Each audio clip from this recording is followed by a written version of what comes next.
Tonight's a kind of catalyst for this post. I just received another message, and it's worse than any of the others. My girlfriend died on the 7th of August, 2012. She was involved in a 3-car collision driving home from work when someone ran a red light. She passed away within minutes on the scene. We had been dating for 5 years at that point. She wasn't big on the idea of marriage. It felt archaic, she said, gave her a weird vibe. But if she had been, I would have married her within 3 months of our relationship.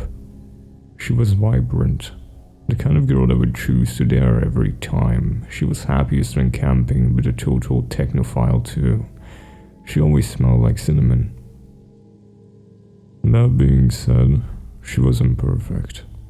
She always said something along the lines of, if I cock it first, don't just say good things about me. I've never liked that. If you don't pay me out, you're doing me a disservice. I've got so many flaws, and that's just part of me.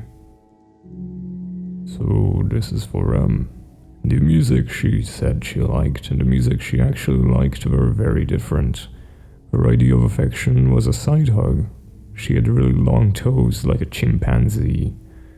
I know it's tangential, but I don't feel right discussing her without you having an idea of what she was like. On to the meat. Had been dead for approaching 13 months when she first messaged me. September 4, 2013. But you're not a plaque on a wall. This gives me more closure even. Fuck, we're nerds. I'm still finding your hair ties everywhere, and your bobby pins. I'm actually fairly sure they're breeding. Some of them still have hair on them. Hello. Who is this? It's really weird receiving messages from Emily's account. Okay, well, in the future, please send me messages from your account, even if you want to discuss her page. Hello. Susan, you're on Emily's account. This event began. I left Emily's Facebook account activated so I could send her the occasional message, post on her wall, go through her albums. It felt too final and too un-Emily to memorialize it. I share access with her mother, Susan. Meaning, her mother has her login and password and has spent a total of approximately 3 minutes on the website, or on a computer total. After a little confusion, I assumed it was her. November 16th, 2013. Hello. Let's hit up trail this Sunday. Who the fuck is this? The wheels on the bus. Please tell me who you are. I'd received confirmation from Susan that she hadn't logged into M's Facebook since the week of her death. M knew a lot of people, so I instantly assumed this was one of her more tax-savvy friends fucking with me in the worst possible way. I noticed pretty much immediately that whoever was chatting with me was recycling old messages from M in my shared chat history. The wheels on the bus comment was from when we were discussing songs to play on a road trip that never eventuated. Hello happened a million times. Around February 2014, Emily started tagging herself in my photos. I would get notifications for them, but the tag would generally always be removed by the time I got to it. The first time I actually caught one, it felt like someone had punched me in the gut. She would tag herself in spaces where it was plausible for her to be, or where she would usually hang out. I've got screenshots of 2. From April and June. These are the only ones I've caught, so they're a little out of the timeline I'm trying to write out. Around this period of time, I stopped being able to sleep. I was too angry to sleep. She would tag herself in random photos every couple of weeks. The friends who noticed and said something thought it was a fucked up bug. I found out recently that there have been friends who have noticed and didn't say anything. Some of them have removed me from their Facebook friend list. At this point, some of you may be wondering why I didn't just kill my Facebook profile. I wish I had. I did for a little while. On days when I can't get out of there though, it's nice having my friends available to chat. It's nice visiting M's page when the little green circle is next to her name. I was already socially reclusive when M was alive. Her death turned me into something pretty close to a hermit. And Facebook and MMOs are my only real social outlets. On March 15th. Why are you doing this? Why do you keep tagging her? I sent what I assumed was M's hacker a message. On March 25th, I received an answer. Hello, hello, hello, hello. This is actually devastating. I don't know why you enjoy doing this. Oh my god, cinnamon-scented candles. Go to hell. Why are you doing this?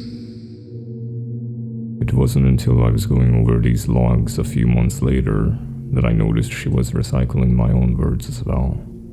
My response seems kind of lackluster here. I was intentionally providing her with emotional bait. This is actually devastating to keep them interested in their game. I was working off their assumption that the kind of person to do this would be the kind of person that would thrive on the distress of others. I was posting in tech forums, looking for ways to track this person, contacting Facebook. I needed to keep them around so I could gather evidence. Before anyone asks, yes, I had changed the password and all security info countless times. 16th of April, I received this.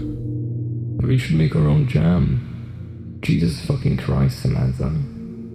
Nah, different. No chance of passing. No chance of passing. How many? Garage side door. Side. Aye. No chance of passing. This seems like word salad.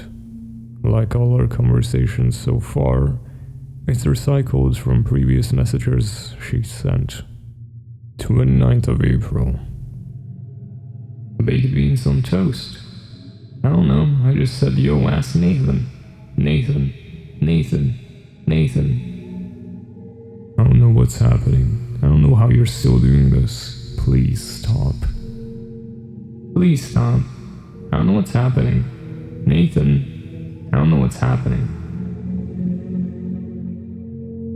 I hadn't discovered any leads. Facebook had told me the locations her page had been accessed from, but since her death, they're all places I can account for. My home, my work, her mom's house, etc.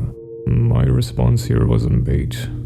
Yo ask Nathan was an in-joke too lame worth explaining, but seeing her say it again just absolutely fucking crippled me. My reaction in real life was much less prettier. I'm not expecting my bond back. Her last few messages had been starting to scare me, but I wouldn't admit it at this point. 8th of May. I don't really have words for this. -12, -15. My jumper's in the dryer and it's really cold out. Really cold out. Cold. Nathan, please stop. Cold. Freezing. I don't know what's happening. Freezing is the first original word she's made. This has given me nightmares that have only started to kick in recently. I keep dreaming that she's in a nice old car, frozen in blue and grey, and I'm standing outside in the warmth, screaming at her to open the door. She doesn't even realize I'm there. Sometimes her legs are outside with me. 24th of May. I'm really drunk. I miss you. Whoever's on this account, I don't give a fuck. I keep coming home from work and expecting to see you at the computer. Shouldn't I be used to that by now? Just let me walk. I wasn't actually drunk. She wasn't an affectionate girl, and it always embarrassed her to exchange I love yous, cuddle, talk about how much we meant to each other. She was more comfortable with it when I was boozed up. I got fake drunk a lot. Her reply is what prompted me to finally memorialize her page, thinking it might help curb this behavior. It might seem innocuous compared to her previous message. It's pasted from an old conversation where I was trying to convince her to let me drive her home from a friend's. In the collision, the dashboard had crushed her. She was severed in a diagonal line from her right hip to midway down her left thigh. One of her legs was found tucked under the back seat.